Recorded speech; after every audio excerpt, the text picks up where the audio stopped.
Hello friends, Radhe Radhe. Shri Ramcharitmanas पाठ की बहुत सुंदर चौपाई है। अर्थ के साथ में वर्णन है, बहुत सुंदर वर्णन है। आप लोग सुनिए। अगर इन बातों पे आप विचार करेंगे तो बहुत कुछ आपकी भावनाएं, आपकी सोच, आपके विचार बदल जाएंगे। क्योंकि कहने से, सुनने से बहुत कुछ अंतर आता है। लगता है कि हम नहीं सुन रहे, अगला चिल्ला देगा, फालतू बातें मत किया करो, नहीं सुनेंगे, नहीं ध्यान दें, लेकिन बहुत उसके दिमाग में बैठ जाती वो बातें। बाद में उन पे विचार करता है और परिवर्तन आता है। तो इस तरह से ये भी बातें ऐसी हैं कि आपको अच्छी लगे तो आप शेयर भी करिए और इन विचारों को अपने परिवार में ज़रूर बढ़ाइए, फैलाइए। क्योंकि करनी करे तो क्यों डरे, करके क्यों पछताए, ओ बोए पेड़ बबूल का, आम कहाँ से खाए। अगर हम कर्म करेंगे तो उसी के अनुसार हमें फल मिलेगा। तो अगर हमें कष्ट मिल रहा है, दुख मिल रहा है, तो क्यों परेशान हो? क्योंकि हमने ये कर्म करे हैं। अगर हम बबूल का पेड़ लगाएंगे, चाहे हमें आम मिले, सेब मिले, पपीता मिले, नहीं मिलेगा, कितना भी आप कोशिश कर लें। बबूल का लगाया है तो कांटे ही चुभने हैं। इसलिए कर्म करने से पहले जितना बड़ा कर्म हो उतना बड़ा आप सोच विचार लो।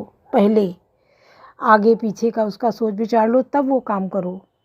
क्योंकि करने के बाद फिर आप वापस नहीं आ सकते हैं, प्रायश्चित नहीं हो पाता है। और गलती से गलती हो जाए तो उसका प्रायश्चित है। जानबूझ के करी हुई गलती का कोई प्रायश्चित नहीं होता है। कि इंसान क्या करता है, अरे चलो कर लो पाप, एक और सही जाके गंगा नहा लेंगे, गंगा जल पी के आत्मा को शुद्ध कर लेंगे। गलत है, भ्रम है ये। इस भ्रम को आप निकाल फेंकिए। क्योंकि कोई देखे या ना देखे, कोई देख रहा है, और जो देख रहा है वो सर्वशक्तिमान है। एक नज़र से सबको देख रहा है। उसमें वहाँ भाईचारा नहीं चलता है, कोई अपनी औलाद संतान, यहाँ मोह चलता है, संतान प्रेम, अपने परिवार का प्रेम यहाँ चलता है। उसकी नज़र में सब बराबर हैं। किसी के प्रति ज़्यादा, किसी के प्रति कम वाला मोह नहीं होता है। इसलिए अपने विचारों को आप बदल डालिए, जो सही है वही करिए। भाई भाई में, भाई बहनों में आपस में प्रेम और सामंजस्य होना चाहिए।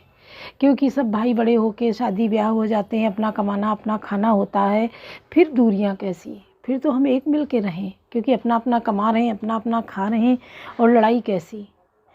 अगर किसी भाई ने भाई का हक मारा है, छीन लिया है, हड़प लिया है, चोरी कर ली है उस हक से, तो कभी वो पनपेगा नहीं। आज तुम खुश हो जाओ कि हम इसके में से हक मन में मार लिया, हम करोड़पति हो गए, हम अरबपति हो गए और हम बड़े बन गए, ये गरीब है। लेकिन नहीं, भविष्य उसका बदला देगा, परिवर्तन आएगा। और जब उस ऊपर वाले की लाठी पड़ेगी, चोट लगेगी, तो लाठी की दिखाई भी नहीं पड़ेगी कहाँ से, किस चीज़ से चोट मारी जा रही है।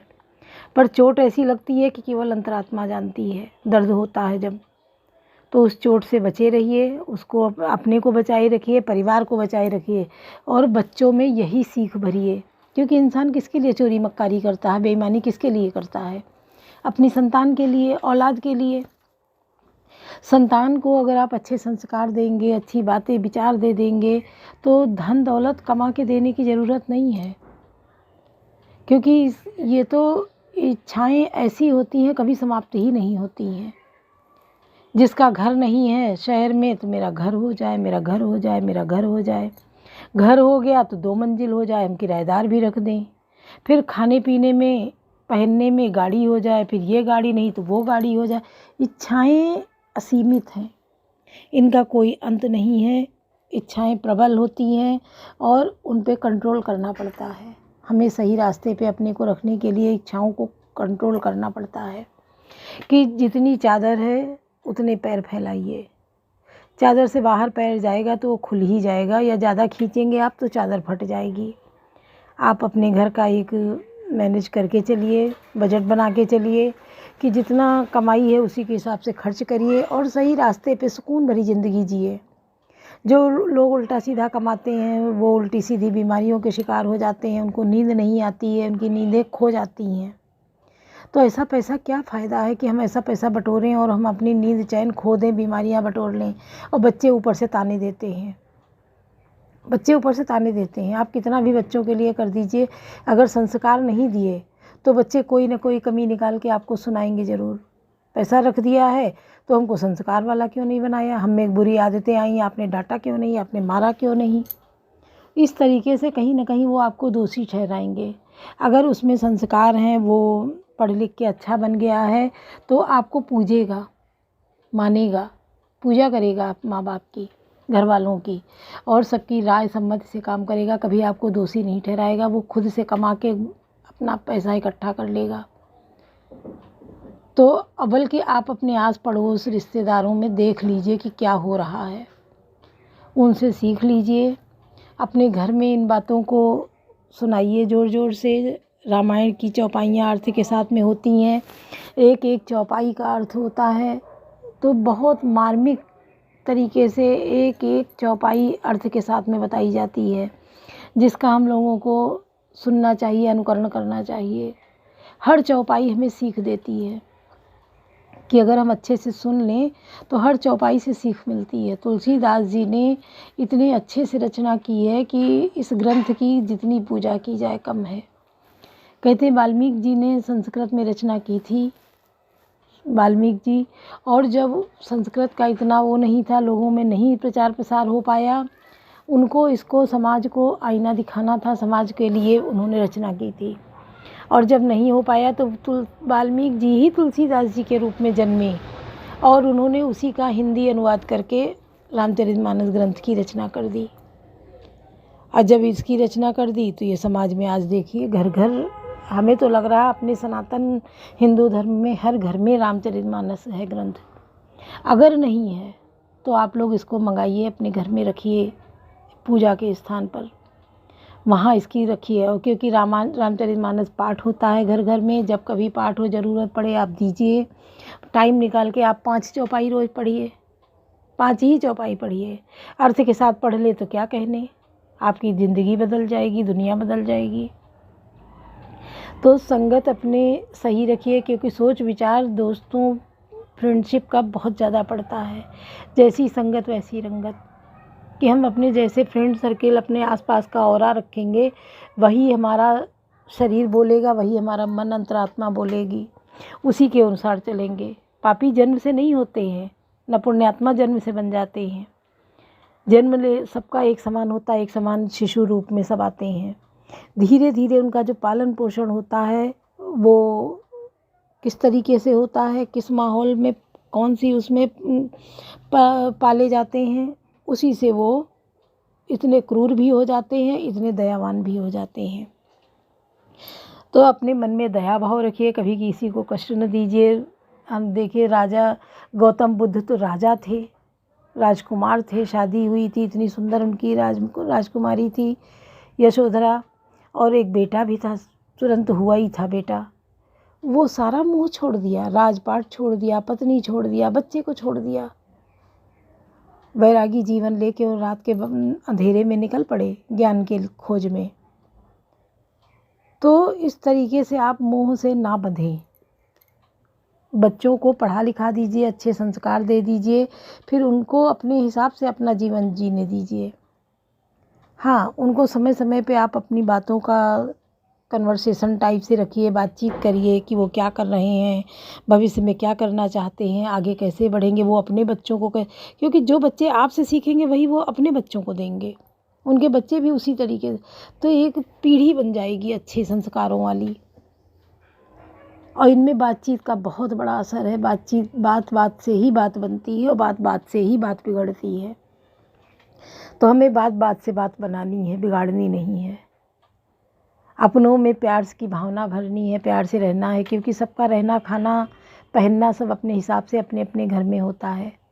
अगर हम कुछ टाइम के लिए एक दूसरे से मिलते हैं, बात करते हैं, तो उसमें कोई दुराव नहीं होना चाहिए, कोई दूरियां नहीं होनी चाहिए, सब आपस में मिल के रहें।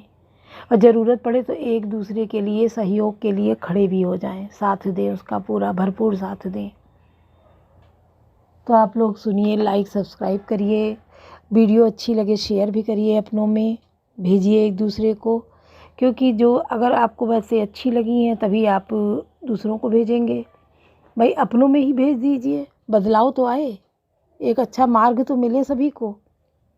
सनातन से जुड़े रहें, सनातन को बढ़ाने में सहयोगी बने। अपने घर में पूजा पाठ कर्मकांड जरूर करिए। ऐसे रोज़ शंख बजाना है, आरती करना है, कपूर जलाना है, तुलसी के पेड़ के पास देसी घी का दीपक जलाना है। अपनी कथा के अनुसार यथाशक्ति तथा भक्ति वाला भाव भर रखिए और सही रास्ता अपनाए रहिए। कभी लूट मार चोरी मक्कारी बिल्कुल न करिए। सुनिए बहुत सुंदर। कवन सो काज कठिन जग माही, जो नहीं होई तात तुम पाही। नारी बिलो कहीं हरसी निज निज रुचि अनुरूप, जन सोहत सिंगार धरे मूरति परम अनूप। कवन सो काज कठिन जग माही, जो नहीं होई तात तुम पाही। स्त्रियाँ हृदय में हर्षित होकर अपनी अपनी रुचि के अनुसार उन्हें देख रही हैं, मानो श्रृंगार रसी परम अनुपम मूर्ति धारण किए सुशोभित हो रहा हो। विदुषण प्रभु विराट मह दीसा, बहुमुख कर पगलोचन सीसा। जनक जाति अवलोक कहीं कैसे, सजन लगे प्रिय लागई जैसे। विद्वानों को प्रभु विराट रूप में दिखाई दिए, जिसके बहुत से मुंह हाथ पैर नेत्र और सिर हैं। जनक जी के सजातीय कुटुंबी प्रभु को किस तरह कैसे प्रिय रूप में देख रहे हैं, जैसे सगे सज्जन संबंधी प्रिय लगते हैं। सहित विदेह बिलो कहीं रानी, शिशु संप्रीति न जाति बखानी। जोगिन परम तत्व में भाषा शांत शुद्ध समझ प्रकाशा। जनक समेत रानियां उन्हें अपने बच्चे के समान देख रही हैं। उनकी प्रीति का वर्णन नहीं किया जा सकता। योगियों को वे शांत शुद्ध सम और स्वतः प्रकाश परम तत्व के रूप में दिखे। हर भगतन देखे दो भ्राता, इष्ट देव एवं सब सुखदाता। रामई चितौ भाई से सिया, सो स्नेह सुख नहीं कथनिया। हरि भक्तों को ने दोनों भाइयों को सब सुखों को देने वाले इष्ट देव के समान देखा। सीता जी जिस भाव से श्री रामचंद्र जी को देख रही हैं, वह स्नेह और सुख तो कहने में ही नहीं आता। उरु अनुभवति न कही सको सोऊ, कमन प्रकार काहे कवि को। ये विधि राजा जज्बाऊ, ते तस देख्यूं कौशल राऊ। उस स्नेह और सुख का तो वे हृदय में अनुभव कर रही हैं, पर वे भी उसे कह नहीं सकती। फिर कोई कवि उसे किस प्रकार कह सकता है। इस प्रकार जिसका जैसा भाव था, उसने कौशलाधीश श्री रामचंद्र जी को वैसा ही देखा। कवन सो काज कठिन जग माही, जो नहीं हो तात तुम पाही। राजत राज समाज महू, कौशल राज किशोर। सुंदर श्यामल गौर तन, विश्व विलोचन चोर। कवन सो काज कठिन जग माही, जो नहीं हो तात तुम पाही। सुंदर सांवले और गोरे शरीर वाले तथा विश्व भर के नेत्रों को चुराने वाले कौशलाधीश के कुमार राज समाज में इस प्रकार सुशोभित हो रहे हैं। सहज मनोहर मूर्ति दो, कोटि काम उपमा लग सोऊ। शरद चंद निंदक मुकुनी के, नीरज नयन भावते जी के। दोनों मूर्तियां स्वभाव से ही बिना किसी बनाव श्रृंगार के मन को हरने वाली हैं। करोड़ों कामदेवों की उपमा भी उनके लिए तुच्छ है। उनके सुंदर मुख शरद पूर्णिमा के चंद्रमा की भी निंदा करने वाले, उसे नीचा दिखाने वाले हैं। और कमल के समान नेत्र मन को बहुत ही भाते हैं। चित मन चारि मार मनोहरणी, भावती हृदय जाति नहीं भरणी। कल्कपोल श्रुति कुंडल लोला, चिबुक अधर सुंदर नद गोला। सुंदर चितवन सारे संसार के मन को हरने वाले, कामदेव के भी मन को हरने वाली है। वह हृदय को बहुत ही प्यारी लगती है, पर उसका वर्णन नहीं किया जा सकता। सुंदर गाल हैं, कानों में चंचल झूमते हुए कुंडल है, ठोड़ी और अधर होठ सुंदर है, कोमल वाणी है। कुमुद बंधु कर निंदक हासा, भ्रकुटी विकट मनोहर नासा। बाल विशाल तिलक जल काही, कछ बिलो के अभी अली अवली लजाही। हंसी चंद्रमा की किरणों का तिरस्कार करने वाली है। बहुएं टेढ़ी और नासिका मनोहर है। ऊंचे चौड़े ललाट पर तिलक झलक रहे हैं, दीप्तिमान हो रहे हैं। काले घुंघराले बालों को देखकर भवनों की पंक्तियां भी लजा जाती हैं। पीत चौतनी सिरही सुनाई, कुसुम कली बीच बीच बनाई। देखे रुचिर कंबुकल ग्रीवा, त्रिभुवन सुषमा की सीवा। पीली चौकोनी टोपियां सिरों पर सुशोभित हैं, जिनके बीच बीच में फूलों की कलियां बनाई गई हुई हैं। शंख के समान सुंदर गोल गले में मनोहर 3 रेखाएं हैं, जो मानो तीनों लोकों की सुंदरता सीमा को बता रही हैं। कवन सो काज कठिन जग माही, जो नहीं हो तात तुम पाही। कुंजर मणिकंठा कलित उरन तुलसी का माल, वृषभ कंद के हरिठवन बल निधि बाहु विशाल। कवन सो काज कठिन जग माही, जो नहीं हो तात तुम पाही। हृदयों पर गजमुक्ताओं के सुंदर कंठे और तुलसी की मालाएं सुशोभित हैं। उनके कंधे बैलों के कंधे की तरह ऊंचे तथा पुष्ट हैं। ऐड़ खड़े होने की शान सिंह की सी है। भुजाएं विशाल एवं बल की भंडार हैं। कटितु नीर पीत पट बांधे कर सर धनुष बाम कर कांधे पीत यज्ञ उपवीत सुहाए नख सिख मंजु महाछ बिछाए कमर में तरकसुर पीताम्बर बांधे दाहिने हाथ में बाण और बाएं सुंदर कंधों पर धनुष तथा पीले यज्ञोपवीत जनेऊ सुशोभित है। नख से लेकर शिखा तक सब अंग सुंदर है, उन पर महान शोभा छाई हुई है। देखी लोग सब भय सुखारे एकटक लोचन चलत न तारे हर्षे जनक देखी दो भाई मुनिपद कमल गए तब जाई।